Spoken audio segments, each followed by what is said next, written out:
चलें जी, हम स्टार्ट करते हैं मटेरियल प्राइस वेरिएंस से। मटेरियल प्राइस वेरिएंस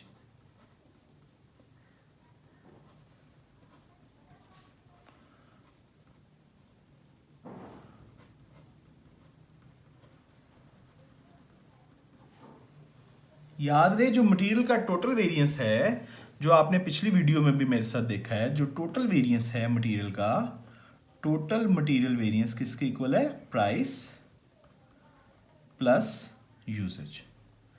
मटेरियल की प्राइस की वजह से क्या फर्क आया है, प्लस क्वांटिटी यूसेज की वजह से क्या फर्क आया है।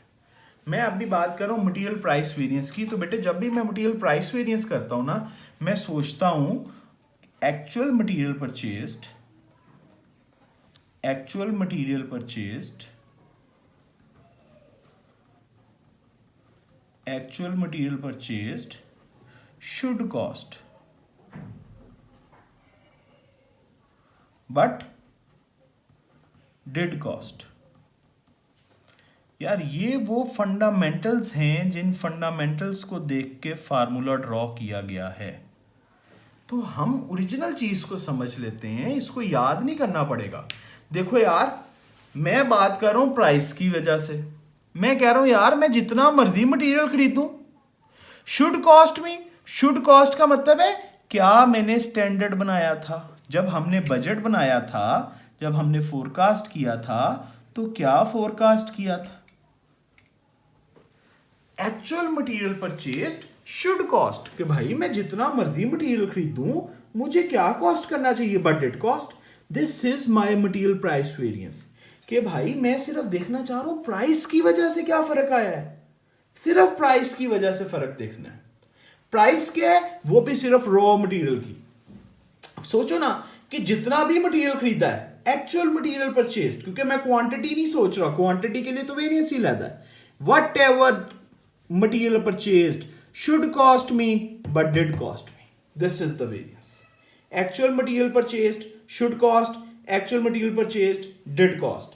Actual material purchased should cost, actual material purchased did cost. मैं आपको बताऊं, ये जिस तरह मैंने मटेरियल प्राइस वेरिएंस निकाला है, इसी तरह मैंने लेबर रेट वेरिएंस निकालना है। Actual labour hours should cost but did cost, actual labour hours should cost but did cost. So थोड़ा सा इस पे कंसंट्रेट करो, हमेशा एक्चुअल से शुरू करना है।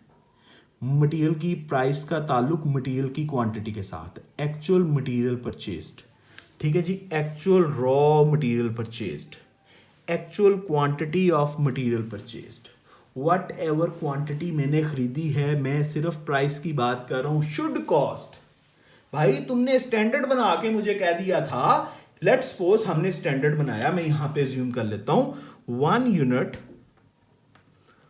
यूनिट ऑफ अल्फा, जो मेरी प्रोडक्ट है, takes 2 kg of raw material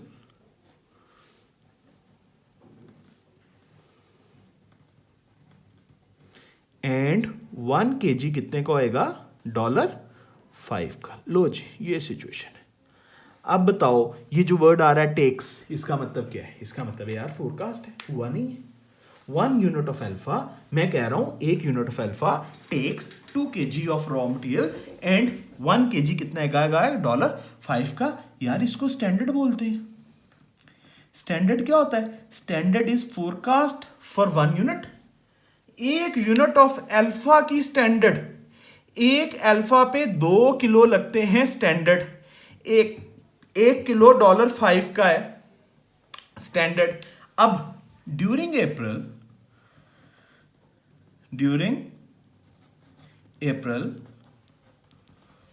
1000 units of alpha were produced with 1800 kilo of raw material that cost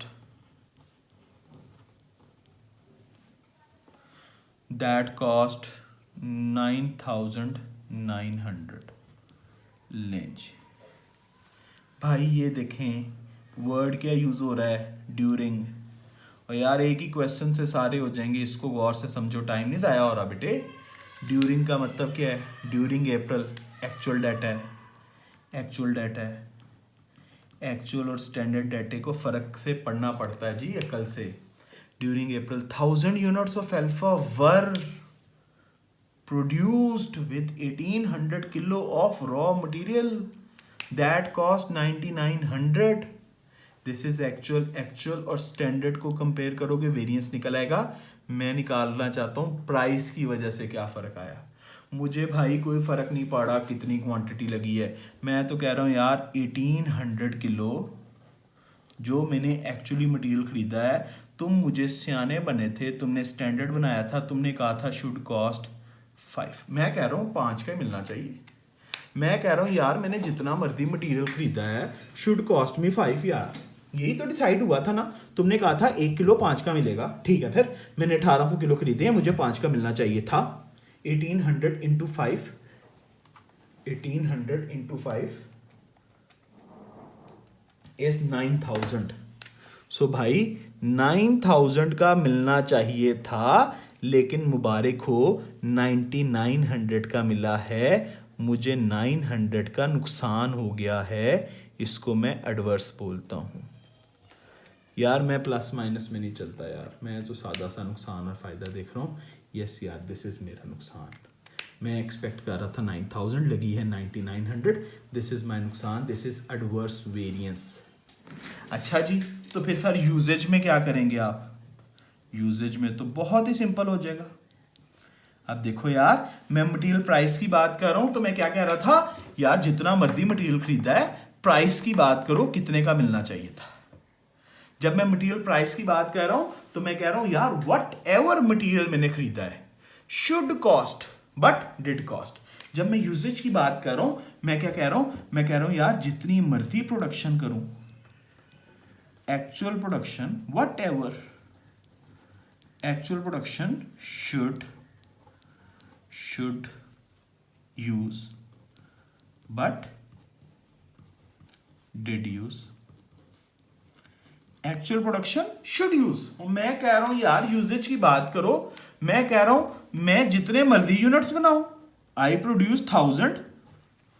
आप लोगों ने मुझे कहा था कि भाई एक यूनिट पे कितने किलो लगेंगे? 2 किलो, तो लगो फिर 2000 किलो लगने चाहिए थे। बट डिड यूज 1800 किलो, भाई फायदा हो गया, मुबारक हो, 200 किलो का फायदा हो गया है, 200 किलो का फायदा हो गया है। तो भाई अब क्या करना पड़ेगा? मुझे केजीस को डॉलर वैल्यू में कन्वर्ट करना है। मैं इसको स्टैंडर्ड प्राइस ऑफ मटेरियल से मल्टीप्लाई कर दूंगा। सर स्टैंडर्ड से मल्टीप्लाई क्यों करना है? बेटे स्टैंडर्ड से इसलिए मल्टीप्लाई करना है कि मैं अपने बजट से एक्चुअल तक का डिफरेंस निकालना चाह रहा हूँ। मैं निकालना चाह रहा हूँ कि मेरा स्टैंडर्ड मेरे एक्चुअल से कितना डेविएट किया है। अब ये चूँकि डॉलर में आंसर आ गया है और मेरा फ़ायदा हुआ है। मैंने सोचा था कि 2 किलो लगेंगे, तो 1000 should cost 2 but did cost 1000 should use to whatever the number of units actual production should use। यार आदि वाम को तो ये अंग्रेजी अगर समय लग जाए ना तो वो वैसे ही इसको लिख के तो ठीक कर लेते। एक्चुअल प्रोडक्शन 1000 शुड यूज मतलब standard wise should use 2 kilo, did use 1800 kilo, answer multiply by 5, this is favourable.